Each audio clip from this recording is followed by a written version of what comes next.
The shuttle landed on them with a soft hum. Park looked out the window and saw a city made of crystal and light. Towers rose into the purple sky like fingers reaching for the stars. Everything was beautiful and perfect and completely terrifying. He was not supposed to be here. Well, he was supposed to be here, but he was supposed to be a junior assistant to a junior assistant. 3 days ago, half the diplomatic team got food poisoning from bad sushi. Now was the cultural for humanity's first embassy on an alien world. Remember, Ambassador Han said, adjusting his formal suit for the 100th time, they are the most powerful civilization in the known galaxy. They have been traveling between stars for 10,000 years. They think humans are primitive. So we are here to prove them wrong, asked. We are here to not make things worse, the ambassador said. Please, just smile and say nothing. Smiled. It was not a reassuring smile. The doors of the shuttle opened. A delegation waited for them on a platform of white stone. They were tall, at least 7 feet, with silver skin that seemed to glow from within.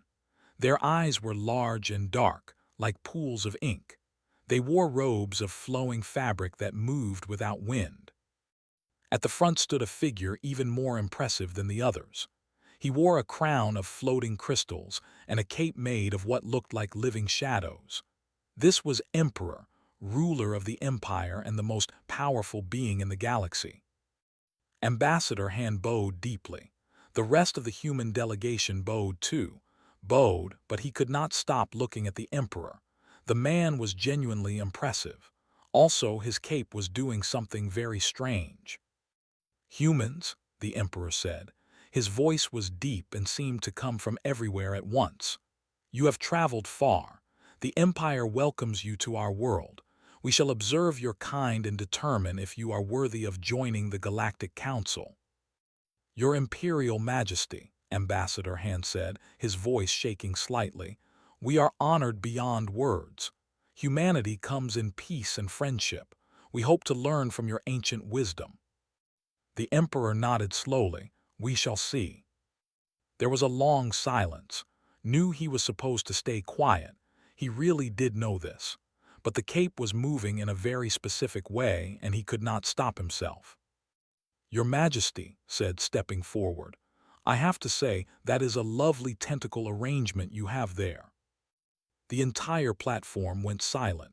Ambassador Han made a sound like a dying animal. The guards reached for their weapons.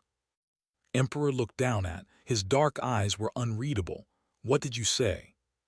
His brain finally caught up with his mouth. He looked at the cape again. It was not tentacles. It was just a cape. A very fancy, very expensive, very sacred ceremonial cape. I meant your cape, said, because apparently his mouth had decided to keep going without permission. It is very flowing, like tentacles, but in a good way, a fashion way. The silence stretched on. Was fairly sure he was about to become the first human to be executed on an alien world. Then the Emperor made a sound. It was a deep, rumbling noise that shook the platform. It took a moment to realize the Emperor was laughing. Tentacles, the Emperor said. In 10,000 years, no one has ever said such a thing to me. Humans are strange creatures indeed. He waved his hand and the guards stepped back. The tension broke like a soap bubble. Come, the Emperor said. We have prepared quarters for your delegation. My daughter will serve as your guide and observer. She will report on your kind and help us understand you better. A young woman stepped forward from the crowd. She was shorter than the others, only 6 feet tall, with the same silver skin and dark eyes. But where the Emperor seemed ancient and powerful, she seemed annoyed, very annoyed. This is Princess, the Emperor said. My third daughter. She is skilled in languages and cultural study. She will be your primary contact during your stay. Princess looked at like he was something unpleasant stuck to her shoe. I look forward to studying your kind, she said. Her tone suggested she would rather study garbage.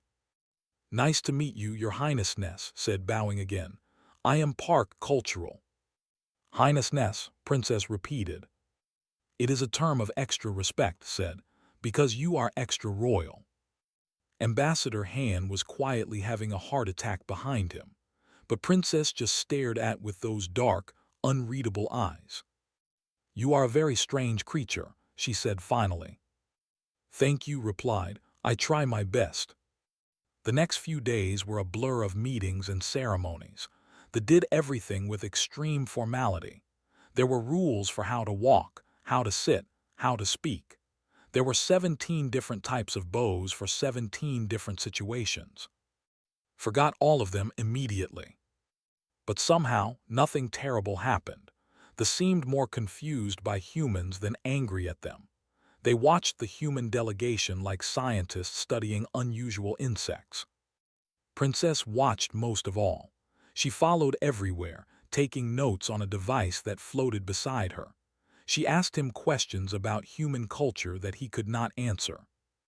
"Why do humans shake hands?" she asked one day.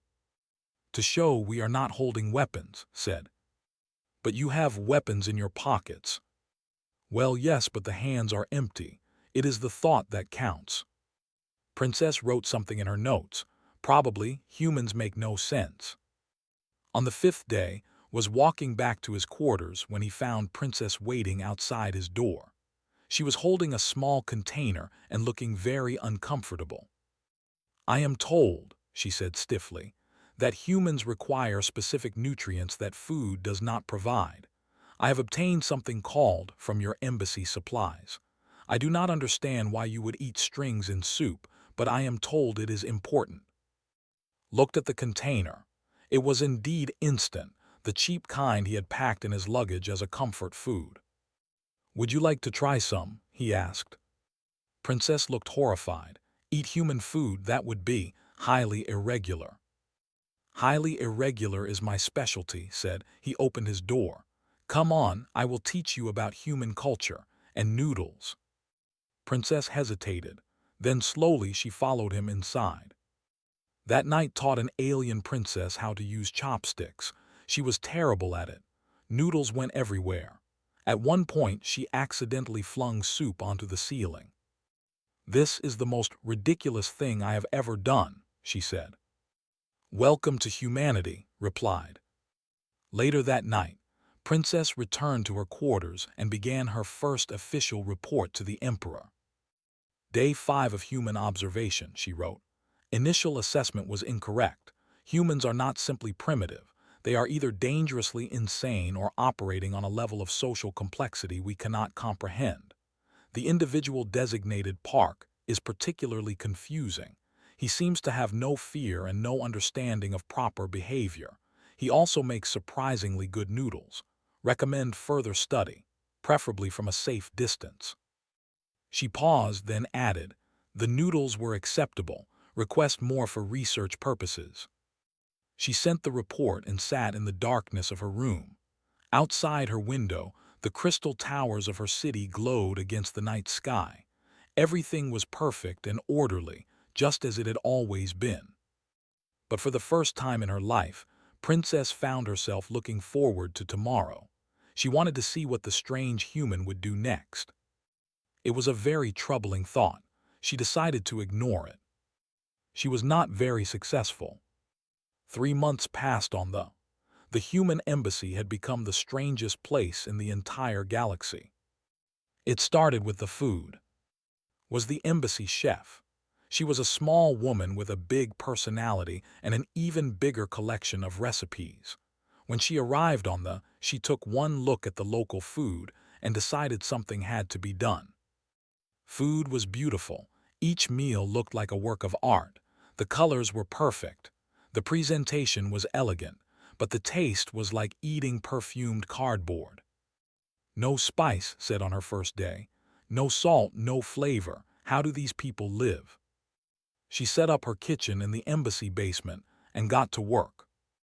Within a week, the smell of Korean cooking was drifting through the embassy windows.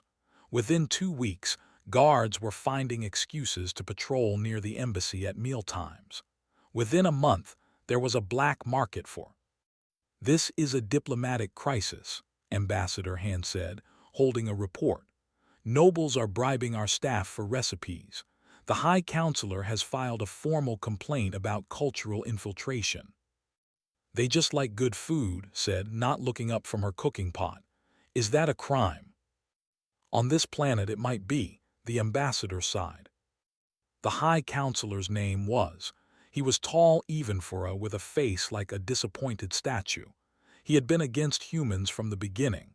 Now he had evidence of their corrupting influence. Humans are spreading chaos, declared in the council chamber. Their food is addictive. Their behavior is unpredictable. They do not follow any rules. They are a threat to civilization. Was in the audience with Princess. He leaned over to whisper to her. He seems upset. He is always upset, whispered back. But he is also powerful. Many on the council agree with him. Because of food. Because of what the food represents. Change, disorder, things that do not handle well. Watched High Counselor continue his speech about the dangers of humanity. The man was really getting into it. He was waving his arms and making dramatic declarations. It was almost impressive. Then had an idea. It was a terrible idea. Ambassador Han would hate it, but had never let that stop him before. He stood up. The entire council chamber went silent. High Counselor said, his voice carrying through the room, I could not help but notice your concerns about our food.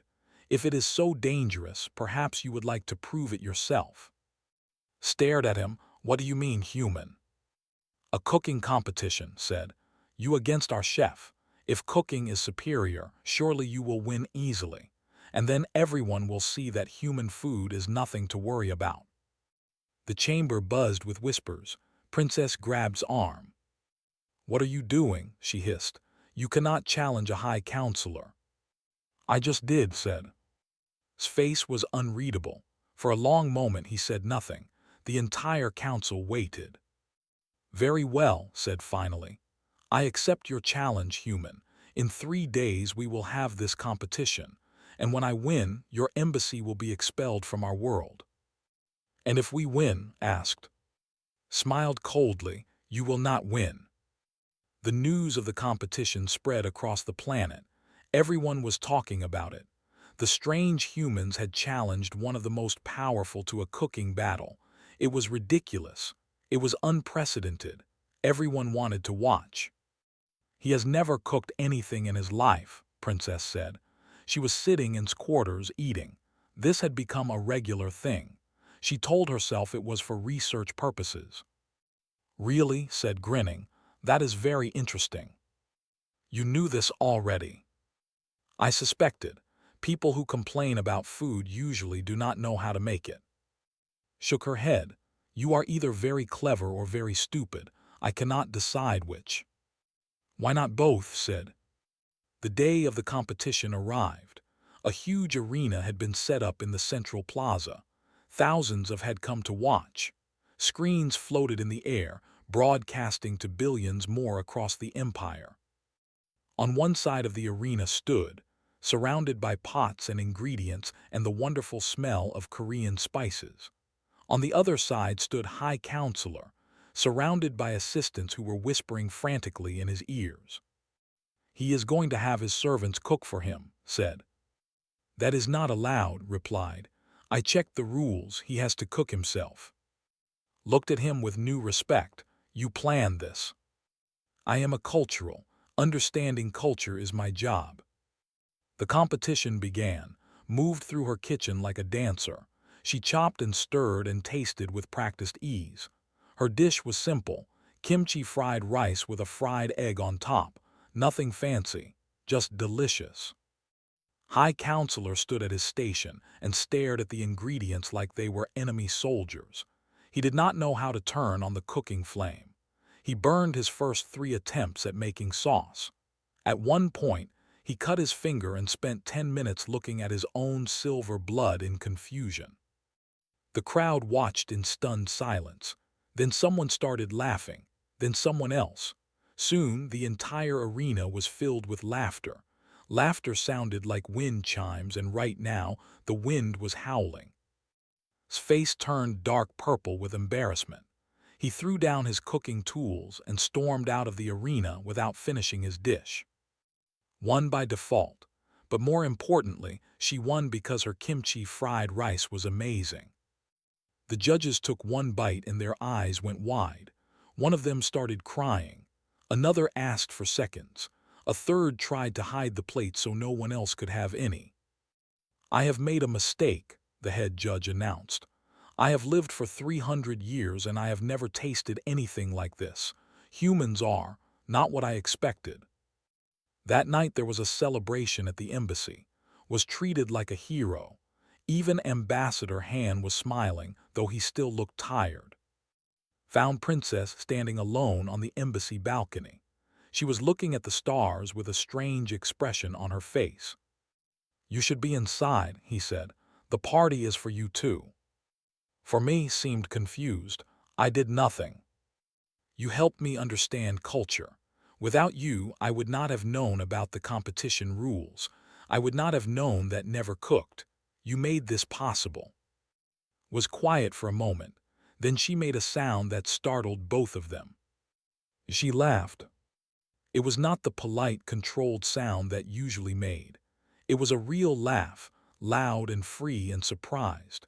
She covered her mouth with her hand, looking shocked at herself. "What was that?" she asked. "That was happiness," said, grinning. "It is what humans call fun." "Fun," repeated, testing the word. "It is, not unpleasant." They stood together on the balcony looking at the stars. The party continued inside. The Empire continued outside, but for a moment it was just the two of them. Said quietly, "I do not understand you. I do not understand humans at all. You are chaotic and confusing and you make no sense, but somehow things seem more interesting when you are around."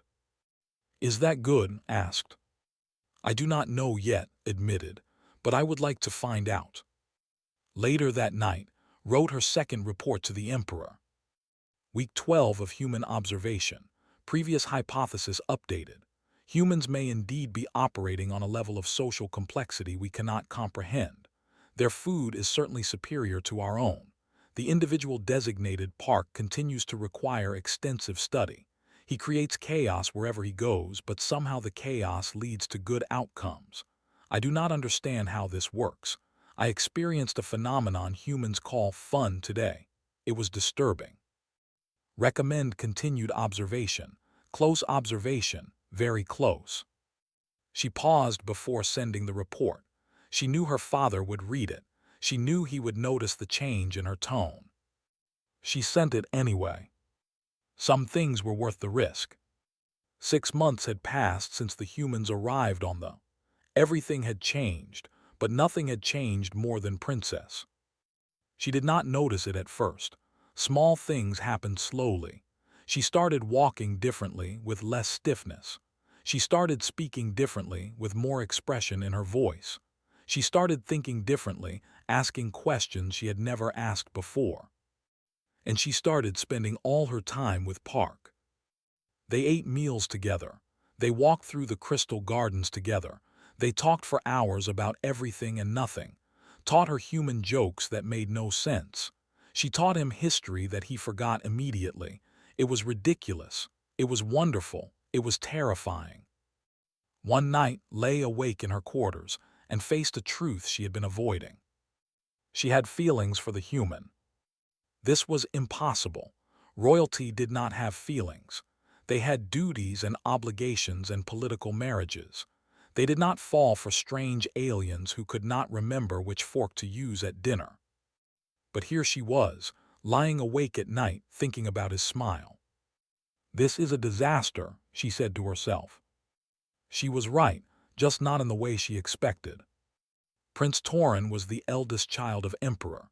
He was tall and cold and perfect in every way.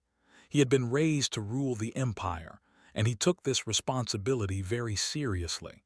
He also hated humans with a passion that surprised even himself. "They are a disease," he said to his council of advisors. "They have infected our food, our culture, and now my own sister. This cannot continue." "What do you suggest, my prince?" one advisor asked. I suggest we remove them permanently." Torin had been watching his sister closely. He saw how she laughed now. He saw how she spent her time. He saw the reports she sent to their father filled with admiration for human culture. It disgusted him. He found in the crystal gardens, sitting by a fountain. She was reading something on her data device and smiling softly. She did not hear him approach. "Sister," he said. His voice was like ice.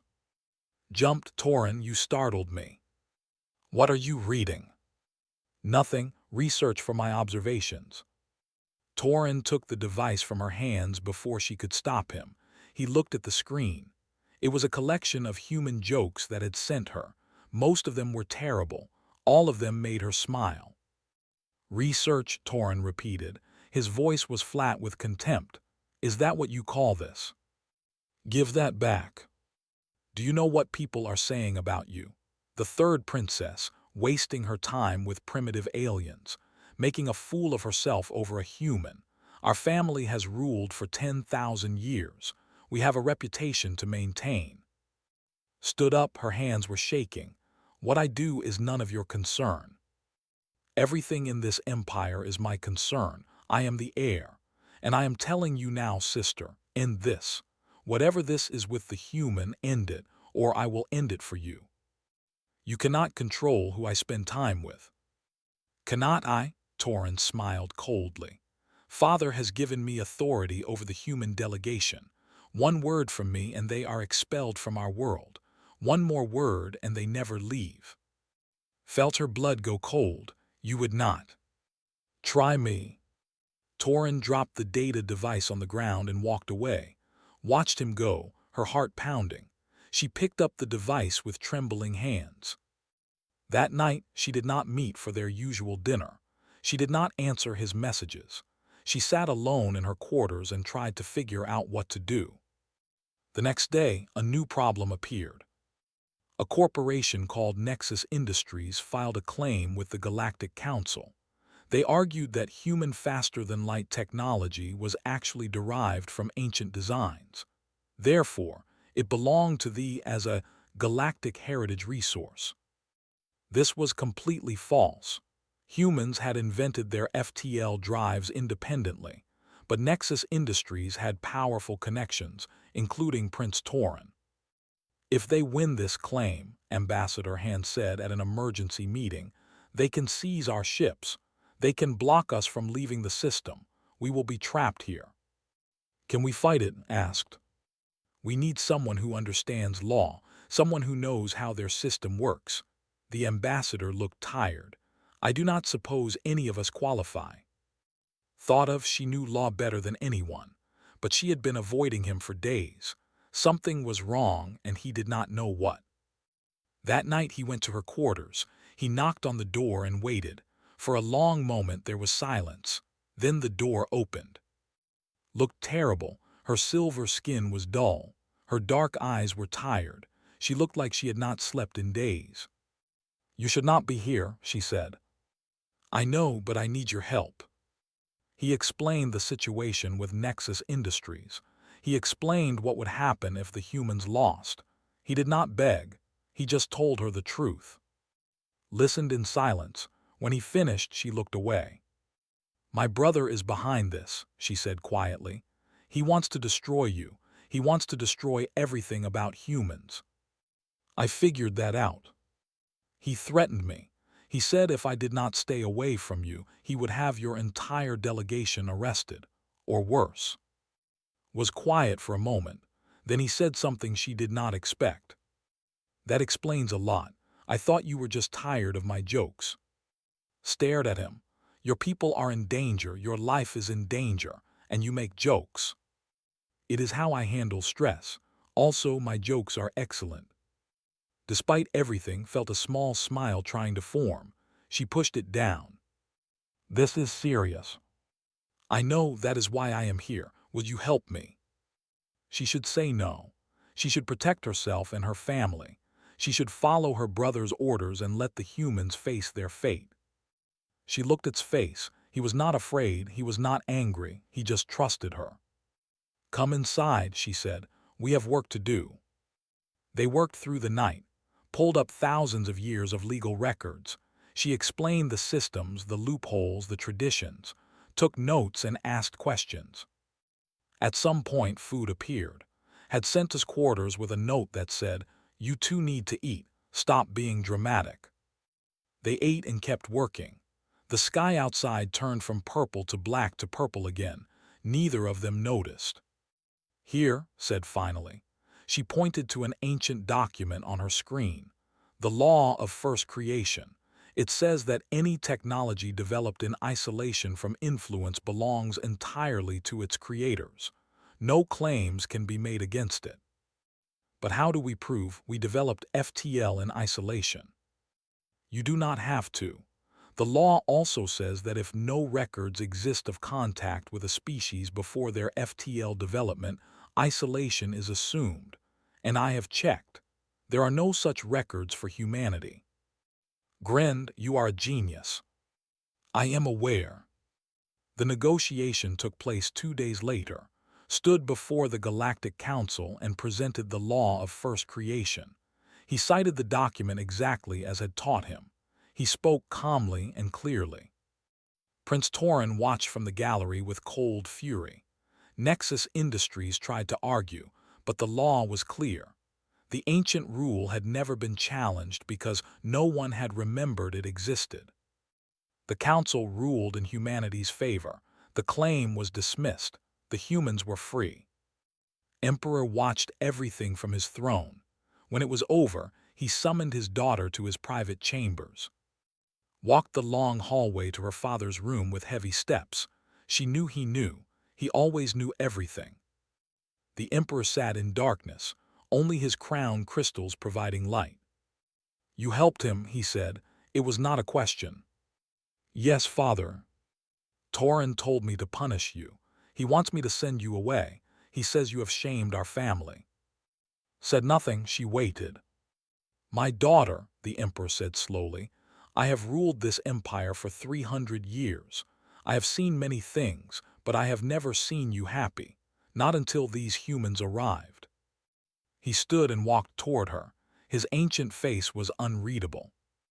"I give you a choice. End this now. Return to your duties, forget the human, or," he paused, "or face whatever consequences come."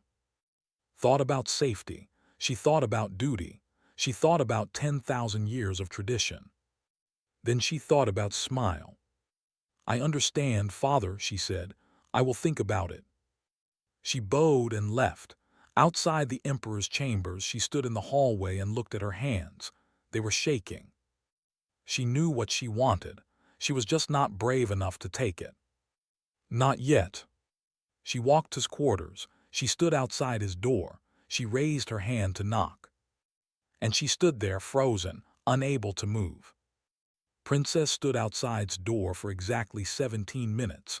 She counted every second. Her hand was raised to knock. Her heart was pounding so hard she was sure the guards down the hall could hear it. This was ridiculous. She was a princess of the empire. She had faced dangerous negotiations. She had stood before the Galactic Council. She had survived 300 years of palace politics. And now she could not knock on a door. Finally, she forced her hand to move. Her knuckles hit the metal surface 3 times. Each knock felt like an explosion. The door opened. Stood there in casual clothes, holding a bowl of instant noodles. His hair was messy. He looked like he had just woken up from a nap. "Oh hey," he said, his face lighting up. "Want some? I made too much. I always make too much." Stared at him. She had prepared a speech. She had spent hours thinking about what to say. She had planned every word carefully. All of it disappeared from her mind. "I need to tell you something," she said. "Okay, come in. The noodles are getting cold." She walked inside. His quarters were messy in a way that rooms never were. There were books everywhere. Papers covered every surface. A strange earth plant sat on the window, somehow still alive despite clear neglect. It was chaotic. It was imperfect. It felt more like home than anywhere she had ever been. "Sit down," said, pushing some papers off a chair. You look like you have not slept in weeks." "I have not," admitted, "not really." "Is this about Torin? The lawsuit is finished. We won." "It is not about Torin," she paused. "Well, it is partly about Torin, but mostly it is about something else." Sat down across from her. He put down his noodles and gave her his full attention. For all his jokes and chaos, he could be very serious when it mattered. "Tell me," he said. Took a deep breath. This was it, the moment she had been dreading and wanting for months. "When I was assigned to study humans," she began, "I thought it would be simple. I thought you would be primitive creatures. Easy to understand, easy to categorize, easy to forget." She looked at her hands. They were still shaking. "I was wrong about everything. Humans are not simple. You are confusing and chaotic, and you make no sense. You eat food that burns your mouths for fun. You tell jokes that have no logical point. You form attachments with total strangers and call it friendship." "This is sounding like a complaint," said. "Let me finish." Looked up at him. "I was raised to be perfect, to follow rules, to never show emotion, to never want anything for myself. For 300 years I did exactly that. I was the perfect princess." Her voice cracked slightly. She pushed through. "Then you arrived, and you were the opposite of everything I knew. You broke every rule. You said whatever you wanted. You made me laugh. You made me feel things I did not know I could feel." Was quiet now. His expression was soft and serious. "My father gave me a choice," continued. "End this now and return to my duties, or face the consequences. My brother wants me punished. The council would never accept a princess who chose a human. My whole life would change." "I am not finished." She stood up suddenly, unable to sit still anymore. "I have been standing outside your door for 17 minutes. I have been thinking about this for months. I have written reports about you that I never sent. I have dreamed about your stupid jokes." She turned to face him. "I have feelings for you, Park, strong feelings. The kind that royalty are not supposed to have. The kind that could destroy everything I have ever known." The room was silent, looked at her with an expression she could not read. Then he smiled. "So," he said slowly, "you are saying there is a chance." Did not know whether to laugh or cry. She did both. The sounds mixed together in something strange and new. "I just told you everything," she said, wiping her eyes. "I just confessed feelings that could ruin my life. And you make a joke. It is how I handle emotional moments. Also, I want to make sure I understand correctly. You like me. Actually like me." "Yes, you impossible human, I like you." Stood up, he walked toward her slowly, giving her time to step back if she wanted. She did not step back. He said, "I am just a guy who is really good at making things weird until they somehow work out. I do not know anything about galactic politics. I cannot remember which fork to use at dinner. I make terrible jokes that even humans do not find funny." He reached out and took her hand. His skin was warm against her silver fingers. "But I know that the most interesting person I have ever met just told me she likes me. And honestly, that seems more important than any council or empire or tradition." Felt tears forming in her eyes again, did not cry, but apparently she did now. "It will not be easy," she said. "My brother will never accept this. The council will cause problems. My father might disown me." "When has anything with humans ever been easy?" Grinned. "We survived your food. We survived the cooking competition. We survived Torin's lawsuit. We will survive this too." He held her hand and looked into her dark eyes. "Hey, sweetie," he said softly. Felt her face flush. Her silver skin turned deep violet, the equivalent of a blush. No one had ever called her that before. It was informal. It was casual. It was completely inappropriate. It was perfect. "Yes, darling," she replied, testing the word. For a moment, they just looked at each other. Two people from completely different worlds, standing in a messy room, holding hands. Then they both started laughing. His laugh was loud and human and full of joy. Laugh was like wind chimes mixed with surprise. The sounds blended together into something entirely new, something that had never existed before in the entire history of the galaxy. They laughed until they could not breathe. They laughed until tears ran down their faces. They laughed at the absurdity of everything, at the impossibility of their situation, at the sheer ridiculousness of a human and an alien princess falling in love. It was the best sound either of them had ever heard. Then the alarm started. Red lights flashed, sirens screamed, emergency broadcasts filled every screen in the embassy, and ran to the window. Outside, ships were filling the sky, military ships, military ships. "What is happening?" asked. His face went pale. "Torin, he is not waiting for the council to act, he is taking control himself." The broadcast screens switched to show Prince Torin's face. He was wearing military armor and standing on the bridge of a warship. "Citizens of the Empire," Torin announced, "I speak to you with grave news. The human delegation has corrupted our culture, our food, and our royal family. The council is too slow to act. Our father is too soft to see the truth. Therefore, I am taking control of the military to protect our way of life." Grab's arm. "He is staging a coup against father, against everything." "Human delegation," Torin continued, "you have 1 hour to surrender. If you do not, I will destroy your embassy and everyone in it. The Empire will not be infected by your chaos." The broadcast ended. The alarms kept screaming. She looked at him. "Well," he said, "this is not how I expected this night to go. We need to move now." Grabbed his hand and pulled him toward the door.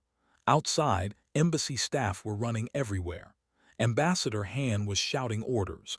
Guards were taking defensive positions. "Where are we going?" asked as they ran through the corridors. "To the palace, to my father. He is the only one who can stop Torin." "And how do we get there with an army surrounding us?" Smiled. It was a dangerous smile, very different from her usual reserved expression. "I know a way, but you are going to have to trust me." "I already do," said. They ran into the night together, hand in hand, with the fate of 2 civilizations hanging in the balance. Behind them, the embassy glowed against the darkness. Above them, warships circled like hungry predators. Ahead of them, the crystal towers of the palace waited. It was the most dangerous night of their lives. Neither of them had ever felt more alive. The secret tunnels beneath the capital had been built 3,000 years ago. They were meant for emergencies, for escaping assassins and invasions. Princess had discovered them as a child, exploring when she should have been studying. Now she led through the darkness, their only light coming from the glow of her silver skin. "These tunnels go directly to the palace," she explained as they ran. "Torin does not know about them. Few people do." "Your planet is full of secrets," said, trying to keep up with her. "My planet is full of many things. Secrets are the least dangerous of them." They emerged in the palace basement near the servant quarters. The halls above them were chaos. Guards ran everywhere. Alarms blared. Screens showed Torin's ships surrounding the city. "Father will be in the throne room," said. "We need to reach him before Torin does." They moved through the palace like shadows, knew every corridor, every shortcut, every hidden path. They avoided patrols and slipped past checkpoints. Finally, they reached the great doors of the throne room. 2 royal guards stood in front of them, weapons raised. "Princess," one guard said, "we have orders to let no one pass." "Whose orders?" asked. "Prince Torin's." Stepped forward. Her voice was cold and commanding in a way had never heard before. "I am Princess, 3rd daughter of Emperor, blood of the ancient line. My authority comes from the Emperor himself. You will step aside, or you will face the consequences of treason." The guards hesitated. They looked at each other. Then slowly they moved aside. The throne room doors opened. Inside, Emperor sat on his ancient throne. He looked tired. He looked old. He looked like a man watching his world fall apart. "Daughter," he said as approached, "you brought the human." "Yes, father. I brought him because he is the reason I am here. He is the reason I finally found the courage to fight." The emperor looked at. His dark eyes were unreadable. "Human, my son wants to destroy you. My empire is in chaos because of you. Why should I help you?" Stepped forward. He was scared. Of course he was scared. But he had learned something important in his months on this planet. Sometimes fear was just a feeling, not a command. "Your Majesty," he said, "I am not a diplomat. I am not a warrior. I am just a guy who makes jokes and cannot remember formal protocol. I am probably the worst representative humanity could have sent." The emperor's expression did not change. "But I know one thing," continued. "Humans are not a disease. We are not chaos. We are just different. And different is not bad. Different is how things change. Different is how things grow." He looked at, then back at the emperor. "Your daughter taught me that they have lived the same way for 10,000 years. You have rules for everything, order in everything, perfection in everything. But perfection is not the same as happiness. Order is not the same as joy." "And you think you can teach us joy?" the emperor asked. "No, but I think found it herself. And I think that scares people like Torin. Because if a princess can find joy, then maybe all the rules are not so important after all." The room was silent. The emperor stared at for a long time. Then he did something unexpected. He laughed. It was a small sound, rusty from disuse, but it was real. "You are brave, human, stupid but brave." He stood from his throne. "My son believes he is saving the empire, but he is wrong. The empire does not need saving, it needs changing." He pressed a button on his throne. The screens around the room flickered to life, showing his face broadcast across the entire planet. "Citizens of the empire," he announced, "I speak to you now to address the actions of my son, Prince Torin. He believes he is protecting our way of life, but he is mistaken." Across the city, people stopped. Soldiers paused. Ships hung motionless in the sky. Everyone watched. "The empire has stood for 10,000 years. We have survived by adapting to change, not by fearing it. We have grown by learning from others, not by destroying them." The emperor's voice grew stronger. "Humans are strange creatures. They are chaotic and confusing. They do not follow our rules, but they have shown us something we had forgotten: how to laugh, how to enjoy life, how to be more than just perfect." He looked directly at the camera. "Prince Torin, I command you to stand down. Your actions are not protection. They are fear, and the empire does not rule through fear." For a moment nothing happened. Then slowly ships began to move. They were backing away, standing down, following the emperor's command. On the bridge of his flagship, Prince Torin watched his forces retreat. His face was twisted with fury. "Father is a fool," he spat. "He will destroy everything." But even Torin knew he could not fight the emperor directly. "Not yet. Not like this." "This is not over," he said. Then he ordered his personal ship to retreat to the outer systems. The coup was finished, but everyone knew the conflict was not truly resolved. In the throne room, ran to her father and embraced him. It was not proper protocol. Royalty did not embrace, but she did it anyway. "Thank you, father," she said. "You chose well, daughter," the emperor replied. He looked at with something like respect. "He makes you laugh, that is not nothing." 1 week later, the Galactic Council held its vote on humanity's admission to the galactic community. The debate was fierce. Many still opposed it, but something had changed.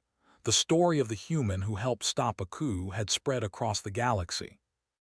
When the final vote was counted, humanity won by a single vote. Park watched the announcement from the embassy, surrounded by his fellow humans. They cheered and hugged and cried. Ambassador Han actually smiled for the first time in months. Started cooking a celebration feast. The smell of Korean food filled the embassy once again. 1 year later, a new space station orbited the. It was the first joint human project, a symbol of the alliance between their peoples. Its design mixed human practicality with elegance. It was beautiful and strange and entirely new. Park and Princess stood on the observation deck, looking at the stars. They were married now. The ceremony had taken 6 months to plan, combining human and traditions in ways that confused everyone. Had worn white, had worn the ceremonial robes of a prince. Both of them had laughed through most of the vows. "Do you ever regret it?" asked, "choosing this life, choosing me?" Considered the question. Her life had changed completely. She was no longer just a princess.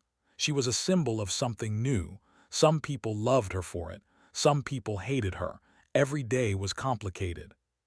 "Never," she said, "not for a single moment." Smiled. He reached out and took her hand, his warm skin against her silver fingers. "Hey, sweetie," he said. Rolled her eyes. She had picked up the gesture from watching humans. It had become one of her favorites. "Yes, darling," she replied. They looked at each other. Two people from different worlds. Two species that should never have worked together. Two hearts that had found each other against all odds. And they both chortled. Their laughter echoed through the observation deck, out into space, toward all the stars that were waiting to be explored. Back on a final report was filed in the official archives. It was written by a junior analyst who had been tasked with summarizing the human delegation's first year. The report said, "Humans remain dangerously unpredictable. Their food continues to spread. Their jokes continue to make no sense. Their cultural has married into the royal family. Recommend continued integration. They make excellent partners." Below the official text, someone had added a handwritten note.